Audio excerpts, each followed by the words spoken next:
네, 안녕하세요. 오늘 KF-21이 그 중거리 공대공 미사일 미티어의 이제 실제 발사 실험에서 성공을 했죠.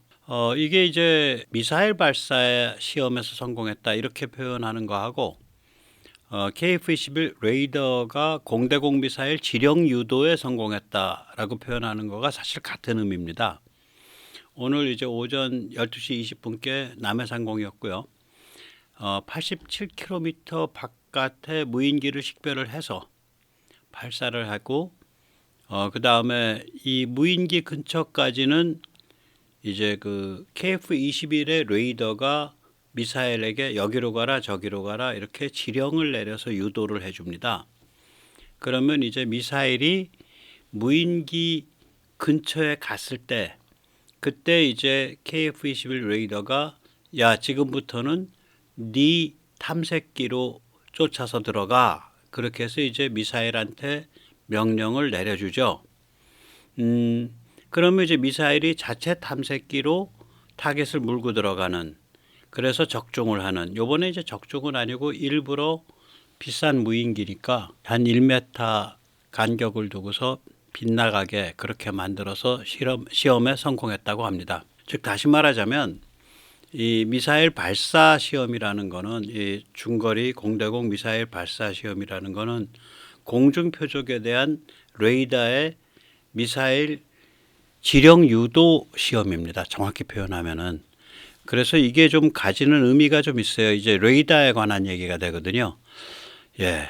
그 같은 얘기를 좀 더 자세히 살펴보기 전에 먼저 세뇌 탈출 자유구독료 부탁 말씀 올립니다. 아시다시피 세뇌 탈출은 광고가 잘 붙지 않습니다. 예, 붙더라도 천천히 붙는 경향이 있습니다.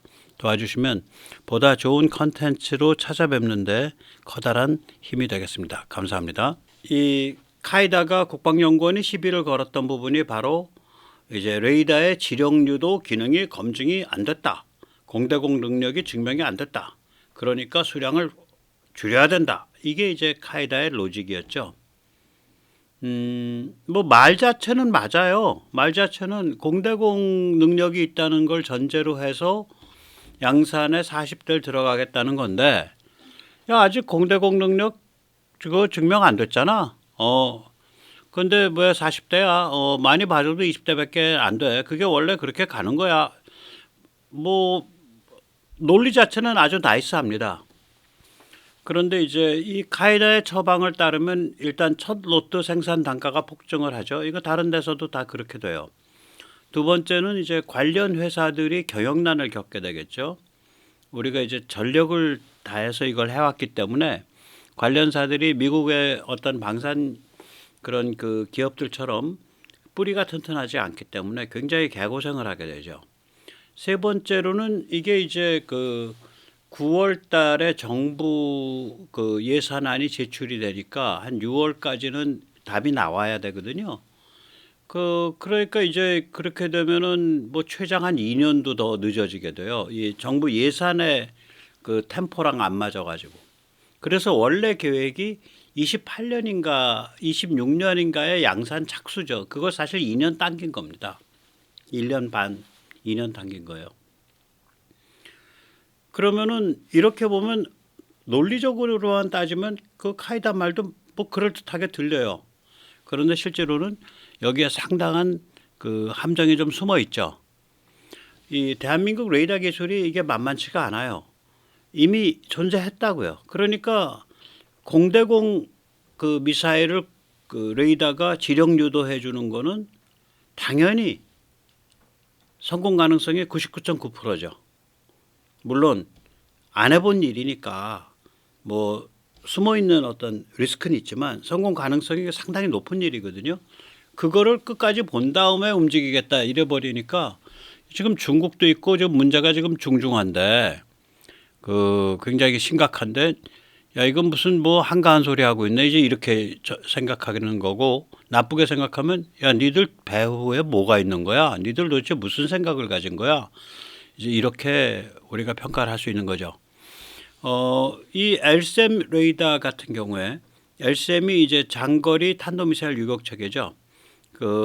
이 굉장히 그 세계적 클래스의 그런 그 탄도미사일 유격체계 아닙니까? 그러면 여기 레이더가 막강하다고요. 그래서 이런 것들이 이제 그 요격미사일을 쏘고 그 요격미사일을 타겟 근처까지 지령 유도를 하고 마지막 단계에 가서는 미사일더러 야 이제 네 탐색기로 네가 찾고 들어가 이렇게 명령을 때리는 거거든요.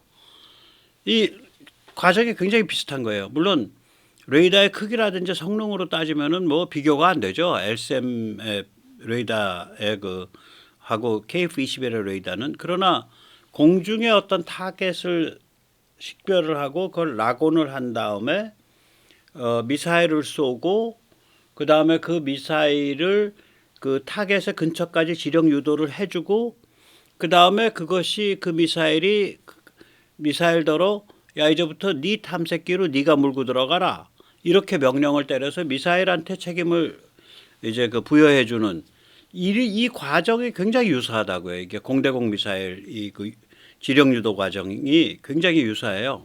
그래서 이런 기술들을 이미 우리가 해왔기 때문에 따라서 KF-21의 새로운 에이사 레이더에 대해서도 이거 당연히 할 수 있지 않을까 저는 그렇게 생각을 하거든요. 카이다는 그렇게 안 본 거죠. 고지식해서 그렇게 안 본 건지 아니면 다른 의도가 있는 건지. 다른 의도라는 건 결국 뭐냐면 한국의 국방력이 굉장히 급속하게 중국을 견제하는 수준까지 차고 올라가는 것을 단 하루라도 늦춰보자라는 그러한 입장을 가진 사람들이 뒤에서 작동을 한 건지 그건 모르겠습니다. 저는. 예. 뭐 참 그렇죠. 예. 생각하면 깝깝하죠. 예. 그 다음에 이제 이것도 똑같아요. 이 충남함에 지금 그 2023년 4월 10일 날 그러니까 딱 1년 전에 이제 진수했죠. 충남함이. 이 호위함이죠. 그래서 이제 이 보통 이제 전함이나 잠수함은 진수한 다음에 이제 그 해군에서 현역 이제 그 전력 배치하기 전에 그걸 취역이라고 말하죠. 취역하기 전에 이제 튜닝하면서 이제 한 2, 3년 돌아다닙니다. 그래서 이제 이게 올해 말에야 취역을 합니다. 그런데 여기에 이제 사면 고정형 다기능 위상 배열 레이더, 에이사 레이더가 들어가거든요. 다기능 레이더라는 건 뭐냐면 기능을 여러 개 한다 이 소리 아니에요? 그래서 멀티펑션 레이더라 그래서 MFR이라고 부릅니다. 그러니까 지켜보는 거, 탐지하는 거. 그 다음에 저거 추적해야 돼. 저거 좀 이상해. 해서 추적하는 거. 그 다음에 락온을 해서 미사일을 쏘고 미사일을 지령 유도해 주는 거.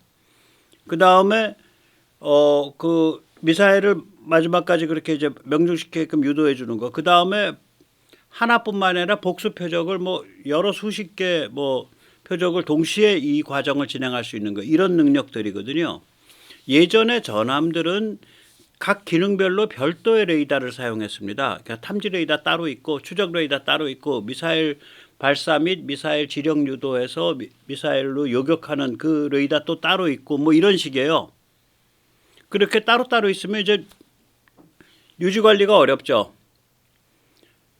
이제 시스템이 분산돼 있으니까 중첩돼 있고 그러면은 이제 어느 하나가 고장이 나면 전체가 그 과정이 그 진행을 못 하는데 이게 어디가 고장이 났는지 이제 말하자면 이제 진단을 해야 되고 그걸 또 수리를 해야 되고 이러니까 임전태세가 저하됩니다. 이게 또 성능도 에이사 레이더만 못하니까 성능도 저하돼 있고 그 다음에 이게 뭐 복잡하게 뭐 이제 전함 위에다가 뭐 한참 복잡하게 뭔가를 붙여놔 갖고 상대방 레이더에 걸리는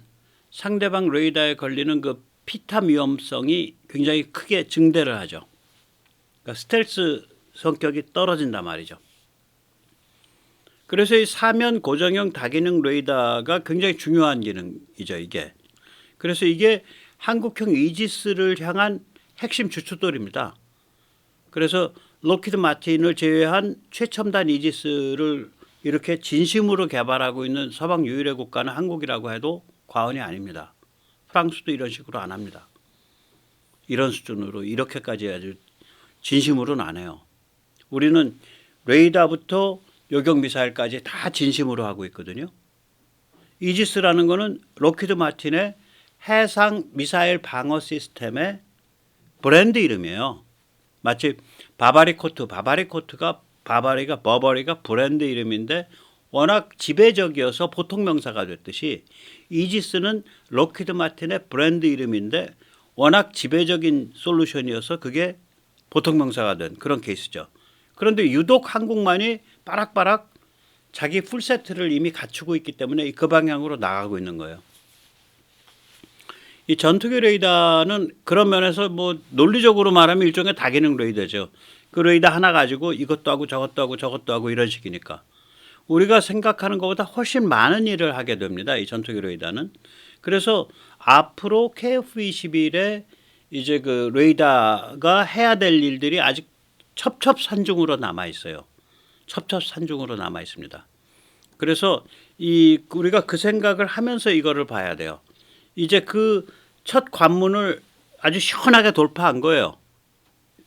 KF-21의 레이더가 해야 될 일 중에 관문이 하나가 그게 공대공 중거리 공대공 미사일을 지룡 유도에서 명중시키는 것.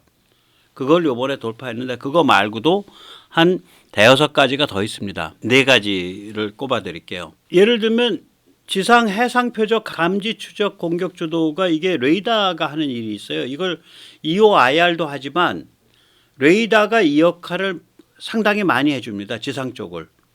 그 실제로는. 그래서 이게 그 비행기가 자기보다 아래에 있는 거를 갖다가 물체를 갖다가 제대로 식별해 가지고 그 레이더로 식별해서 그걸 한다는 게 이게 좀 어려운 일이라 그러더라고요. 왜냐하면 지상에서도 이 레이더 그 송신 전파를 반사시키기 때문에 지상의 지표 물체들이 어느 게 타겟이고 어느 게 지표 물체인지 식별해야 될 거 아니에요. 그래서 좀 어렵다 그러더라고요, 이게. 그 다음에 이제 지형 추적 레이더죠. Terrain Following Radar라고 TFR이라 그러는데 이게 이제 여기서 이제 그 그림에서 잠깐 나타난 거죠. 이게 말하자면은 그 지형에 따라서 비행기가 높낮이를 조절하면서 이렇게 비행하는 능력이거든요. 예를 들어서 200m 고도로 설정을 했다. 그러면 200m 지형에 따라서 200m를 유지하면서 가는 거거든요. 보통 이제 저공 비행이다 그럼 150m 수준까지를 얘기합니다. 그러니까 사실은 뭐 천음속 혹은 음속을 좀 돌파한 상태에서 150m 위를 쉥 하고 날아간다 그러면 이거는 굉장히 공포스러운 일이죠. 왜 그러냐면 음속을 돌파하면 비행기가 오는 소리보다 소리가 들리는 것보다 비행기가 먼저 지나가거든요. 마치 번개가 천둥보다 먼저 보이듯이. 그래서 이게 이제 골 때리는 상황이 되는 거죠. 그 굉장히 상대방 입장에서는 굉장히 좀 뭐라 그럴까, 그러니까 섬찟한 그런 거죠. 이거가 돼야죠 또. 그 다음에 이제 전자전의 송신 파트를 이 에이사 레이더가 해줍니다.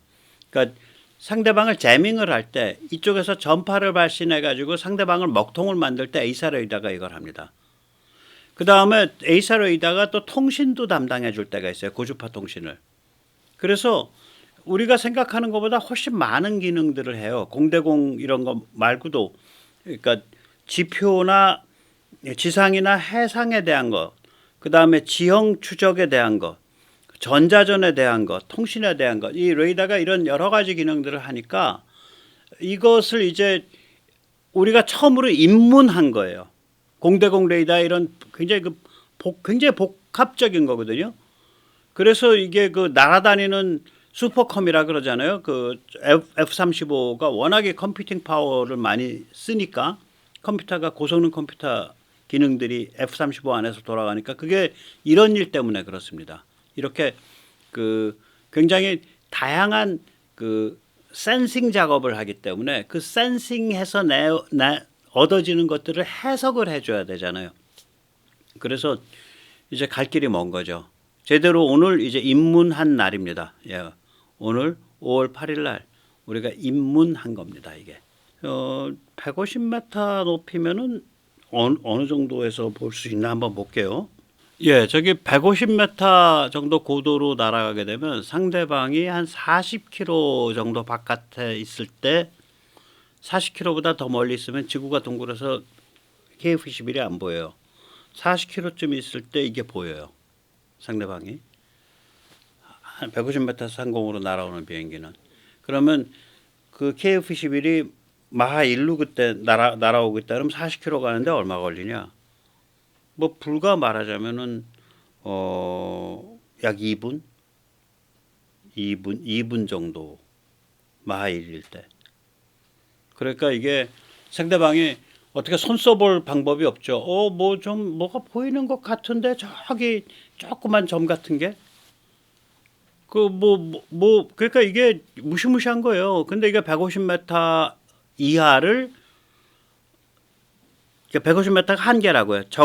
그러니까 지면 밀착 저공 비행할 때 그러면 100m가 될 수도 있고 그럼 30km 뭐 25km 때 인지한다 이렇게 되는 거죠. 그래서 이게 굉장히 살벌한 겁니다. 자, 이제 이런 상태인데 또 인도네시아가 좀 시끄럽죠. 그래서 뭐 언론은 이제 윤석열 정부를 이제 그 흠집을 못 내 가지고 광분을 하니까 야 그거 뭐 1조를 못 받게 됐는데 그래 뭐 한국 정부는 그거 아무 소리도 못 하고 그렇게 합시다. 그래 질질 끌려가고 있냐 뭐 이런 소리를 하고 있는데요. 언론에서 얘기하지 않는 게 있습니다. 2015년, 2016년 인도네시아랑 KF-21을 얘기했을 때 그 인도네시아하고 2023년, 2024년의 인도네시아는 다른 나라예요. 지난 한 7, 8년 동안 인도네시아가 완전히 친중으로 돌았어요. 세계에서 가장 친중적인 나라 중에 하나입니다. 인도네시아는 지금.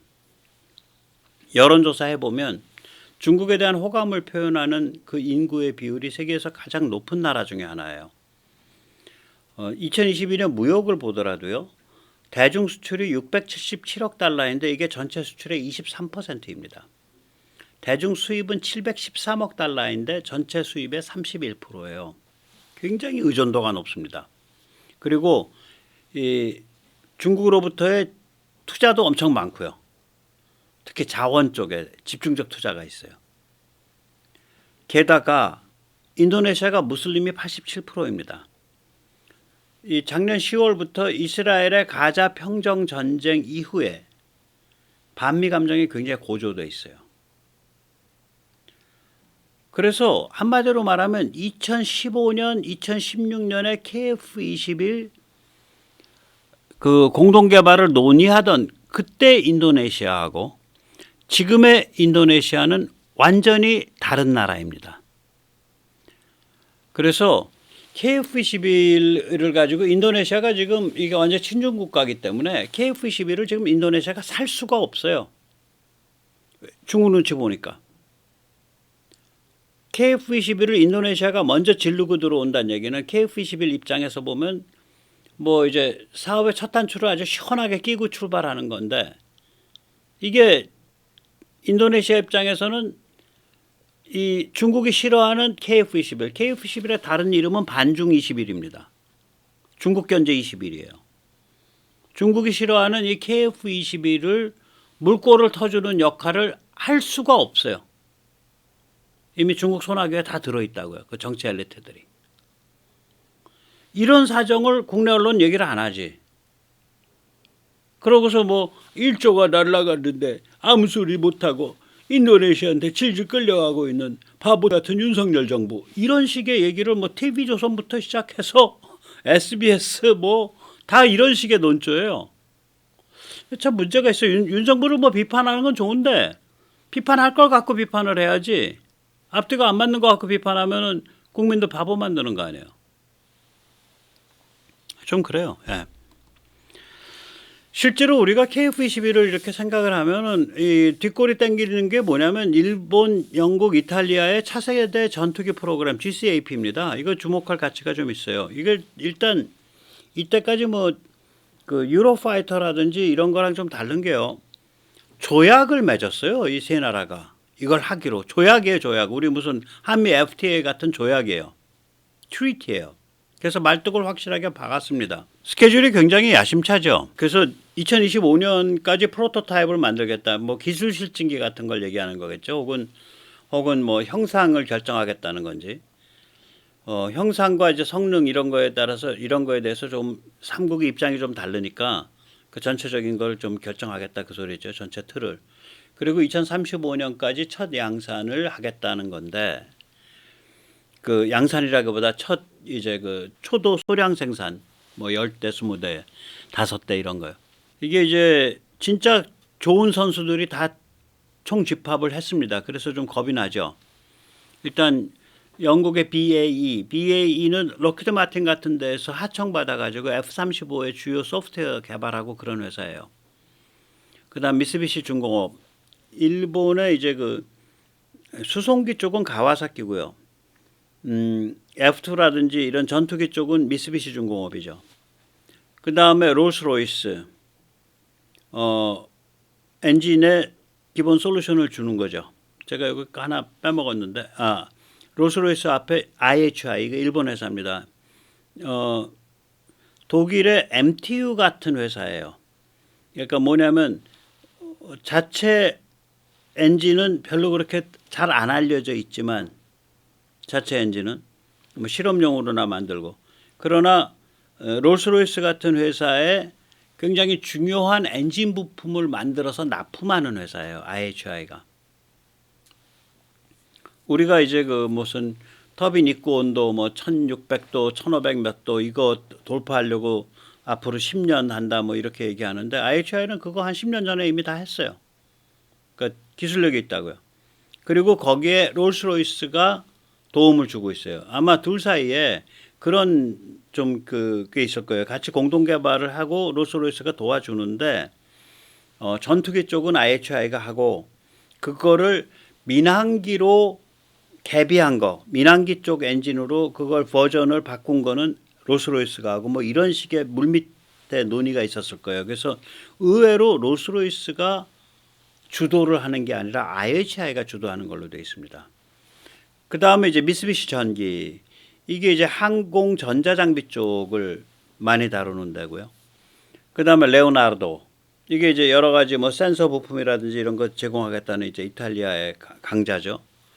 그리고 여기 이름이 직접 올라 있지는 않은데 최근에 미쓰비시 전기와 엔비디에이가 협정을 맺었어요. 엔비디에이는 바로 우리 오늘 실험한 그 미티어 공대공 미사일 개발한 데예요. 살벌한 데죠. 그러니까 이 미국 쪽 빼고 이 서방의 선수들이 거의 총집합했다고 보시면 돼요. 프랑스 쪽하고 에어버스가 빠져 있는 거예요. 그리고 총집합했다고 보시면 되고요. 왜 이런 일이 발생하냐? 아시다시피 지금 이제 굉장히 기술 혁신이 빨라져 가지고 그 무장의 종류도 엄청나게 지금 혁신이 일어나고 있고 뿐만 아니라 유무인 합동작전 멈트의 지평이 열리고 있는데 이렇게 새로운 무장을 장착을 하고 그리고 무인기와의 그 합동작전을 개발하기 위해서는 그 플랫폼이 되는 기체를 자기 걸 갖고 있어야 돼요. 그래서 보면 이 GCAP는 그러니까 오픈 소스 개념이에요. 그러니까 물론 우리한테 뭐 백모한테 오픈 소스가 아니라 그 이탈리아, 영국, 일본이 개발을 해서 그거를 무장을 새로 붙인다든지 혹은 그럼 이제 에비오닉스가 다 달라지죠. 그 다음에 저기 뭐죠? 유무인 합동작전을 새로 한다든지 그래도 뭐 비행기가 완전히 달라지는 거 아니에요. 여러 가지 지능이. 그거를 각국이 진행할 수 있게 그렇게 나눠 가지고 그렇게 공유하게 그런 구조로 지금 사업 구조가 만들어져 있어요. 무장이나 멈트는 함께하기가 좀 곤란한 면이 있습니다. 특히 멈트는. 그러니까 유무인 합동작전은 제가 거듭 말씀드리지만 그 공중 드론이 무장 능력이 올라가게 되면 그게 뭐 터키제 드론 이런 거는 괜찮은데 그거보다 이제 무장 능력이 올라가서 뭐 300km, 500km, 뭐 1000km, 뭐 2톤, 3톤 이렇게 무장 능력이 올라가게 되면 무슨 문제가 발생하냐면 이게 그러니까 미사일 그 기술 통제 체제 MTCR에 해당을 해서 이게 국제 간의 거래나 협조가 불가능해져요. 그래서 이제 이 GCAP는 저는 뭐 시간이 좀 몇 년 더 걸릴 수는 있어도 결국 갈 거라고 봅니다. 이게 조약까지 맺어서 아주 일본이 총대를 맨 거거든요. 이게 지금 갈 거라고 보는데 그 약점은 우리가 당면에 있는 문제랑 사실은 동일한 문제예요. 우리도 이 KF21을 계기로 해가지고 이제 그 새로운 지평에 딱 들어서니까 물론 우리는 그걸 각오하고 들어섰지만 이게 밑도 끝도 없는 게임이라고요. 항공 전자장비 계속 개발해야지. 미사일 풀세트 제가 어제 말씀드렸죠. 한 7종에 달하는 미사일 풀세트 계속 진화시켜 나가야지. 드론 풀세트, 드론도 정찰형이 있고 정찰형 중에서도 이렇게 날개 긴 장기 채공형도 있고 저피탄 무인기로 해서 무슨 그 저기 뭐 로얄 윙맨처럼 생긴 애도 있고 그 다음에 저기 뭐야 그 가오리처럼 생긴 것도 있고 정찰기만 3종류 아니에요. 형상이 우리가 지금 눈에 보고 있는 형상만. 그 다음에 이제 좀 퉁퉁하게 생겨가지고 뱃속에다 미사일 잔뜩 넣고 다니거나 날개 밑에 미사일 달고 다니는 미사일 캐리어가 있을 거고 그 다음에 무인 전투기가 있을 거고 그러니까 드론 풀세트도 또 해야죠. 그리고 이게 이쯤 되면은 완전히 다영역 네트워크 전쟁 개념이 돼요. 그러니까 이 다영역 네트워크라는 건 결국 우주에서부터 물속까지 다 연결되는 거라서 우주에 딱 주춧돌이 박혀야 돼.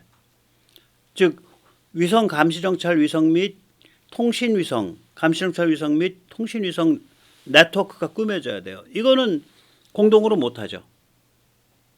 그러면 영국, 이탈리아, 일본이 지금 말하는 이런 관련 이 방대한 관련 솔루션을 각각 해야 그래야 이 비행기가 GCAP가 빛을 봐요.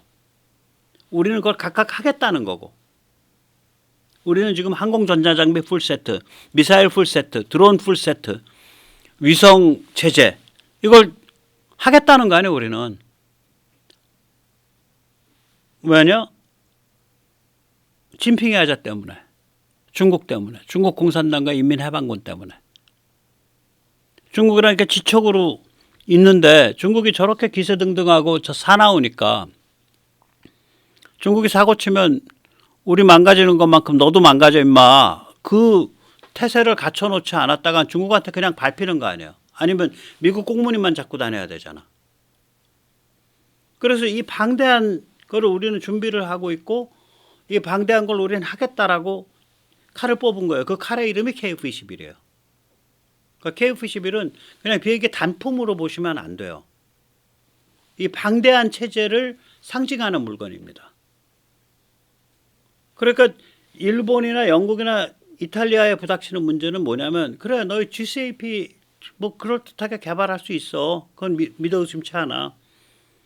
뭐 가격이 올라간다든지 뭐 시간이 좀 더 걸린다든지 그런 문제는 있을지 몰라도 결국은 개발해낼 거야.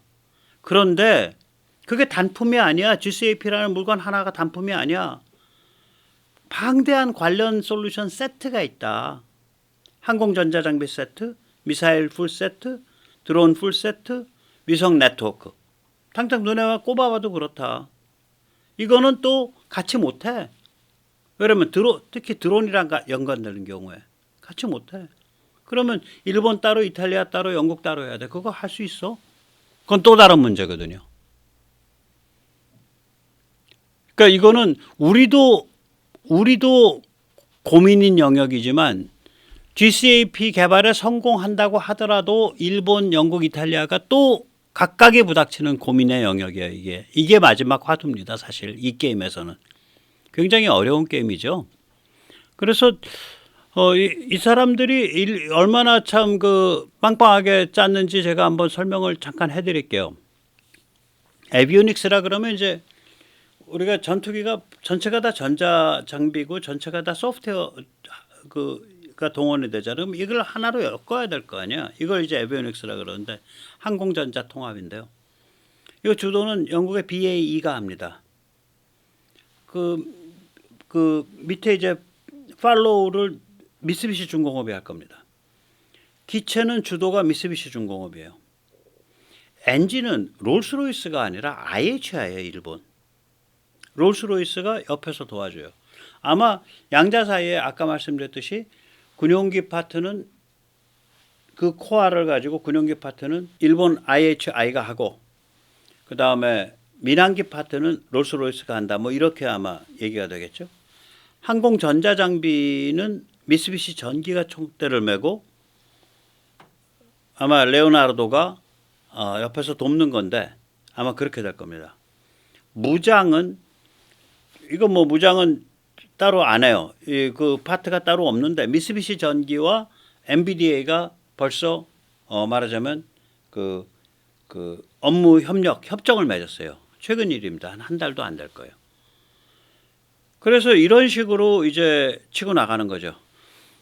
그래서 이게 뭔가 되긴 될 거예요. 예, 상당히 좋은 물건이 나올 수 있습니다. 가격이 문제가 되고 이제 얼마나 늦어지냐 아니면 스케줄에 따라 나오냐 그게 문제가 될 뿐이죠. 예, 뭐 근데 중요한 문제죠. 스케줄과 가격이라 그러면 다지 사실은 문제의 다지. 예. 자, 근데 이제 우리는 그러면 KF-21은 어떤 포지셔닝이냐 그걸 잠깐 말씀드릴게요. 이 한국의 산업 능력과 이런 국가 의지, 그 다음에 이 한국의 이 체제, 이게 방대한 시스템이니까 체제가 갖춰져 있어야 돼요. 미사일 파트, 뭐 레이더 파트, 다 센서 파트, 이 생태계 이런 걸 봐서 우리가 100번 유리하죠. 사실은 100번 유리합니다. 그리고 우리는 사실은 포지셔닝을 그러니까 마당쇠부터 잡았잖아요. 4.5세대 스텔스가 아니라 4.5세대로 이 우리의 실력과 KF-21이라는 비행기를 성숙시키겠다. 4.5세대 그 어차피 필요하니까 스텔스기만 날아다니는 거 아니다 하늘은. 그래서 우리는 그 포지셔닝을 그러니까 F-16보다 더 좋고 F-15보다 어떤 면에서 더 좋은 뭐 그런 포지셔닝을 하면서 또 유지관리비도 굉장히 싼 스텔스가 되면 유지관리비 당연히 올라가요. 스텔스 전까지는 F-16 정도 코스트에서 유지관리가 되는 F-16의 엔진 한 발짜리고 우리보다 작은데 그거 유지관리비가 거기서 나온다. 운영비가. 그러면 굉장히 성공적인 얘기죠. 한 2만 달러 선 된다 그러죠. 시간당. 그래서 우리는 이제 그런 관점에서 이걸 접근을 하는 거죠. 그러니까 우리 같은 경우에는 이미 한 2035년쯤 되면 성숙할 대로 성숙해 있는 상태예요. 그리고 스텔스도 이미 나와 있고 미사일도 거의 다 풀세트 다 갖춰져 있고 마지막 하나만 남아 있을 거예요. 미사일이 그 공대공 미티어를 대처할 수 있는 거. 미티어보다 훨씬 좋을 겁니다. 왜냐하면 세대가 다르니까. 그래서 우리가 이 뭐 GCAP 전혀 겁낼 필요는 없어요. 아까도 말씀드렸지만 GCAP가 왜 필요하냐. 무장 붙이고 유무인 합동작전 하려고 필요한다. 오케이. GCAP가 이제 2035년 나와가지고 이제 들어온 뭐 할까 할 때 우리는 이미 그거 다 하고 있어. 지금 한 대로 꾸준히 하면 됩니다. 예, 키다 같은데 좀 버르장머리 잡고 계속 나가면 되겠습니다. 그러면 우리가 중국 인민해방군에게 악몽을 선사할 수 있습니다. 예, 오늘 여기까지 모시겠습니다. 감사합니다.